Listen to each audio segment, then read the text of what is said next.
Gruffalo's Child by Julia Donaldson, published by Macmillan Children's Books. The Gruffalo said that no Gruffalo should ever set foot in the deep dark wood. Why not? Why not? Because if you do, the big bad mouse will be after you. I met him once, said the Gruffalo. I met him a long, long time ago. What does he look like? Tell us, Dad. Is he terribly big and terribly bad? I can't quite remember, the Gruffalo said. Then he thought for a minute and scratched his head. The big bad mouse is terribly strong, and his scaly tail is terribly long. His eyes are like pools of terrible fire, and his terrible whiskers are tougher than wire. One snowy night, when the Gruffalo snored, the Gruffalo's child was feeling bored. The Gruffalo's child was feeling brave, so she tiptoed out of the Gruffalo cave. The snow fell fast and the wind blew wild. Into the wood went the Gruffalo's child. Aha! Oh-ho! A trail in the snow. Whose is this trail and where does it go? A tail poked out of a log pile house. Could this be the tail of the big bad mouse? Out slid the creature. His eyes were small, and he didn't have whiskers, no, none at all. You're not the mouse? Not I, said the snake. He's down by the lake, eating Gruffalo cake. The snow fell fast and the wind blew wild. I'm not scared, said the Gruffalo's child. Aha, oh-ho, marks in the snow. Whose are these claw marks? Where do they go? 2 eyes gleamed out of a treetop house. Could these be the eyes of the big bad mouse?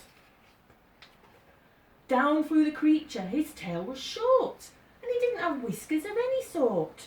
You're not the mouse? To wit, to woo, not I, but he's somewhere nearby, eating Gruffalo pie. The snow fell fast and the wind blew wild. I'm not scared, said the Gruffalo's child. Aha, oh-ho, a track in the snow. Whose is this track and where does it go? Whiskers at last, and an underground house. Could this be the home of the big bad mouse? Out slunk the creature. His eyes weren't fiery. His tail wasn't scaly. His whiskers weren't wiry. You're not the mouse. Oh no, not me. He's under a tree drinking Gruffalo tea. It's all a trick, said the Gruffalo's child, as she sat on a stump where the snow lay piled. I don't believe in the big bad mouse. But here comes a little one out of his house. Not big, not bad, but a mouse at least. You'll taste good as a midnight feast. Wait, said the mouse, before you eat. There's a friend of mine that you ought to meet. If you'll let me hop onto a hazel twig, I'll beckon my friend so bad and big. The Gruffalo's child unclenched her fist. The big bad mouse, so he does exist. The mouse hopped into the hazel tree. He beckoned then said, just wait and see. Out came the moon. It was bright and round. A terrible shadow fell onto the ground. Who is this creature so big, bad and strong? His tail and his whiskers are terribly long. His ears are enormous and over his shoulder he carries a nut as big as a boulder. The big bad mouse, yelled the Gruffalo's child. The mouse jumped down from the twig and smiled. Aha, oh-ho, prints in the snow. Whose are these footprints? Where do they go? The footprints led to the Gruffalo cave, where the Gruffalo's child was a bit less brave.